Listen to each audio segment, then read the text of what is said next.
How long have you been working on Cuba issues? I've worked on Cuba pretty much my whole academic career since I graduated from school back in the late 1970s. I went to Cuba for the first time in 1978 when President Carter lifted the travel ban completely on Cuba. And I try to get back there at least once a year since that time. I've written a lot about U.S.-Cuban relations and Cuban politics. I've written or edited more than half a dozen books on Cuba over the years. Do you think that United States is waging an economic war against Cuba? I think there's no question the United States is waging an economic war against Cuba and has been since 1960. The United States policy of hostility towards Cuba that's been in place for so many years is really a form of economic warfare designed to demolish the Cuban economy as much as possible, make the lives of ordinary Cubans as difficult as possible in the hope that somehow this will make them rise up and overthrow their government. U.S. policy towards Cuba is affecting U.S. citizens? So the biggest impact on U.S. citizens is restrictions on the right to travel. You have to go as a group if you want to go on an educational trip to Cuba. You can't stay in most of the hotels because of the restrictions on where Americans are allowed to stay. The other impact is on Cuban Americans and their ability to be in touch with their family, to travel to visit their family, to send remittances to their family. Do you think that Cuban people are suffering, or do you think that these sanctions is helping to Cuba? Well, there's no question that the sanctions have a terrible impact on the standard of living of people in Cuba. There's absolutely no doubt about it. The United States is the most powerful economic country in the world. And when it puts sanctions on a country, it has a major impact. And the sanctions against Cuba are extraterritorial in their scope. We have a lot of politicians in the U.S. saying that it's not a big deal, the sanctions. How do you sure that this is really hurting the people? So before COVID, about 15% of the tourists that went to Cuba to visit were from the United States, non-Cuban Americans from the United States. That represented a significant part of the tourism market in Cuba. And of course, tourism is now sort of the central pillar of the Cuban economy. Donald Trump cut that off. Cuba gets about $3.7 billion a year in remittances, and 90% of it comes from the United States. That fell by 2/3 when Trump imposed that. So there are billions of dollars of revenue that Cuba has lost as a direct result of U.S. sanctions. Cuba was earning hundreds of millions of dollars from the export of medical services. That is to say, Cuban doctors, nurses, medical technicians going on internationalist missions abroad. The Trump administration began a policy, and the Biden administration has continued the policy, of actively discouraging third countries from contracting to receive Cuban medical services. And it's been largely successful because a lot of countries, particularly countries in Africa, don't want to take the risk of alienating the United States and losing U.S. economic assistance if they sign medical service contracts with Cuba. It's impossible to argue that that doesn't have a huge and terrible impact on the Cuban economy and the government's ability to import food and medicine and fuel. And all of those things have a direct impact on the standard of living of the Cuban people. Those who deny that the embargo is having any impact are using it as a kind of propaganda talking point because they want to argue that Cuba's economic problems are entirely the fault of the Cuban government. Now, there's no question that the Cuban government's management of the economy has left a lot to be desired, and it's contributed to the economic problems on the island. But to argue that the embargo doesn't have an impact is nonsense. How the U.S. designation of Cuba as a state sponsor of terrorism is affecting Cuban people? Putting Cuba on the terrorism list means that banks all around the world have to do extra due diligence in their relationship with Cuba in order to be sure that they're not laundering terrorist funds. Banks don't want to have to do that. It's a big expense for them. It's a risk for them. If the United States decides that somehow they violated these regulations, they can be subject to major fines. And so the result of that is that rather than take the risk, they simply stop doing business with Cuba because they don't make a lot of money from the business that they do with Cuba, and it's not worth it to them. Is Cuba sponsoring terrorism? They have like examples, concrete examples that Cuba is really sponsoring terrorism? No, Cuba's not a sponsor of international terrorism. The last annual report on human rights practices of countries around the world that the Department of State put out, when it talks about Cuba as a state sponsor of terrorism, it mentions that Cuba refused to extradite the negotiators from the Colombian ELN back to Colombia when the previous Colombian president wanted them back. The reason Cuba refused to extradite them is because Cuba had an agreement with the previous Colombian government that these people engaged in the negotiations would not be subject to extradition. And Norway, also a sponsor of the negotiations, backed Cuba up on that. Well, the current president of Colombia has restarted those negotiations. And so that whole argument now has become moot, is off the table. The only other thing that the report cites is the fact that Cuba has given political asylum to a number of fugitives from the United States who were engaged in politically motivated violence back in the 1960s and the 1970s. But they're not engaged in international terrorism. And so they don't even fit the definition of terrorists, of international terrorists, that's in the law that created the terrorism list.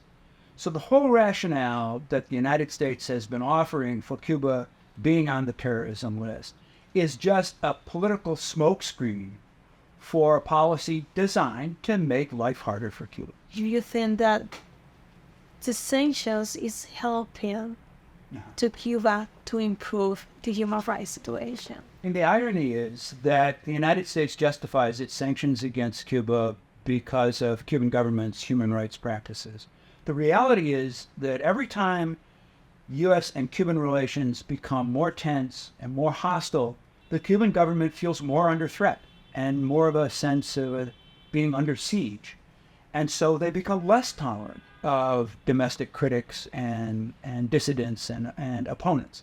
It's when U.S.-Cuban relations are warming up a little bit that the Cuban government feels less threatened and is more tolerant of a broader range of political discussion. Biden doesn't seem offended with the human rights situations in Saudi Arabia or Egypt, and they have been doing business with them since always. So why is Cuba different? U.S. human rights policy has never been consistent from one country to another. The United States always puts human rights secondary to what it sees as more important interests, security interests, sometimes economic interests. So whether it's Egypt or Saudi Arabia or Turkey or a number of other countries where the human rights situation is as bad or worse than the human rights situation is in Cuba, the United States has these other interests, and so human rights gets to be subordinated. The problem for Cuba is that as a national interest of the United States, Cuba's not hugely important. And so it's possible to simply beat up on Cuba without really much cost to the administration. I think that's a mistake because at the end of the day, there are a lot of issues, mutually important issues, that Cuba has with the United States and the United States has with Cuba, whether it's migration or environmental protection or counter-narcotics operations, a whole range of issues that can really only be handled effectively if Cuba and the United States cooperate. And do you think that they're going to pay attention to Cuba soon? When Joe Biden was running for president, he said that he would go back to Obama's policy of normalizing relations between Cuba and the United States for the most part. But once he became president, he didn't actually do anything for the first year and a half. And there was never really a clear explanation as to why, except the White House said, well, Cuba's just not a priority for us now. But there's a broader context, I think. Florida politics has always been an important component of U.S.-Cuban policy. Biden is running for re-election. He doesn't have much chance of winning in Florida, but Democrats are reluctant to just write off Florida completely.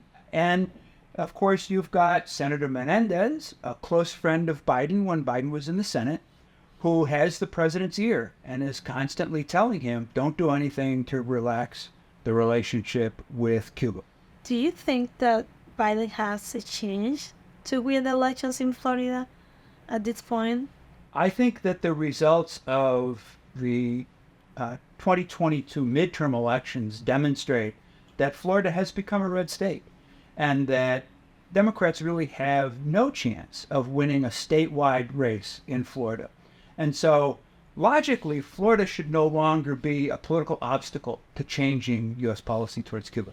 But the problem is there are other Democrats running in Florida, not in statewide races, who continue to pressure the Biden administration not to change its policy. Obama showed it was possible to change Cuba policy and open a more normal relationship with Cuba and not pay a political price for it. Cuban Americans actually supported Obama's policy in the majority at the time.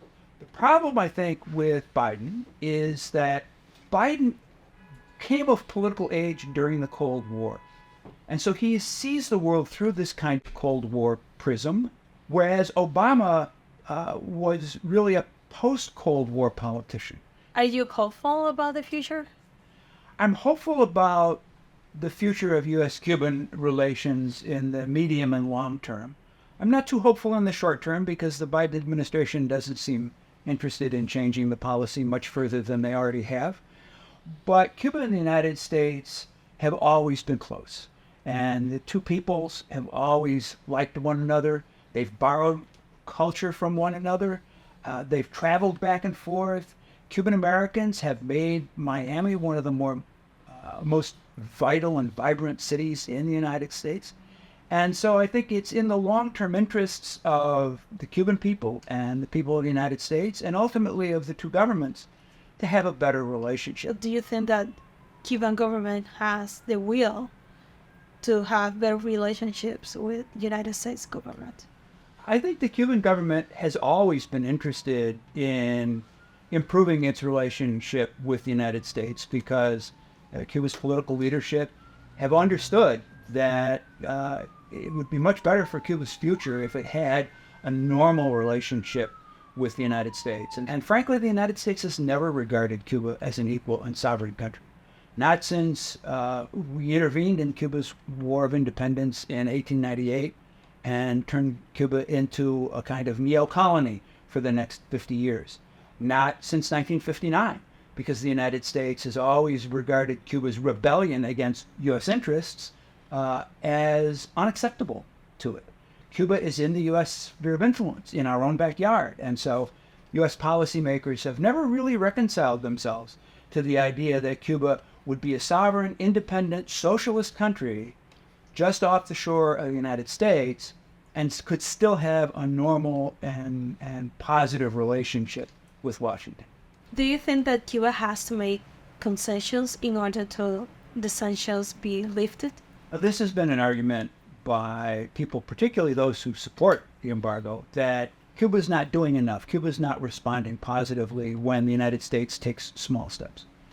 In fact, if you look back historically, it's really been the reverse. The United States on a number of occasions has promised Cuba that we would engage in a broad discussion about lifting the embargo if only Cuba would do certain specific things, particularly around migration.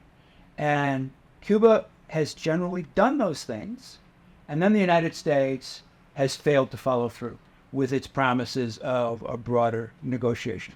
The problem with the kind of quid pro quos that the United States has often demanded are infringements on Cuban sovereignty.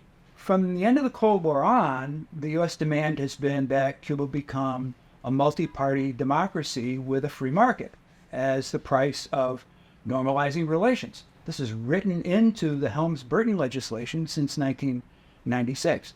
And Cuba's response, not surprisingly, is that we're a sovereign country and we're not going to make concessions about how we organize our politics or how we organize our economics just to win the favor of the United States. So historically, the way quid pro quo has been framed, it's really been a non-starter. in the relationship. If you were Biden's advisor, what do you suggest to him to do about Cuba? The first thing I would advise President Biden is to change the basic framework of his policy and move back towards the framework that President Obama put in place, which is a policy of trying to normalize and improve bilateral relations in order to make progress on various issues of mutual interest. And I think specifically things that could be done right now to get from where we are to that would be, first, to take Cuba off the list of state sponsors of international terrorism. It doesn't belong on the list. I think there are things that the United States could do that would serve the interests of the people of the United States, like further relaxation of the limitations on travel with Cuba, reduction of some of the restrictions on trade and investment, particularly with Cuba's private sector, which is now growing and become really robust. I mean, the Biden administration has promised to do some things that would help the Cuban private sector, and yet so far it hasn't done any of those things. Yeah. You know, the embargo is a terrible humanitarian disaster for Cuba. This is why the last three popes, including John Paul II, who was no left-winger, have opposed the U.S. embargo on Cuba. That's why every country in the world except Israel votes against the U.S. embargo at the United Nations every year for the last 30 years. So the humanitarian impact on Cuba of the U.S. embargo is recognized around the world, but it's just not something that is important enough in the United States to get the administration to change the policy.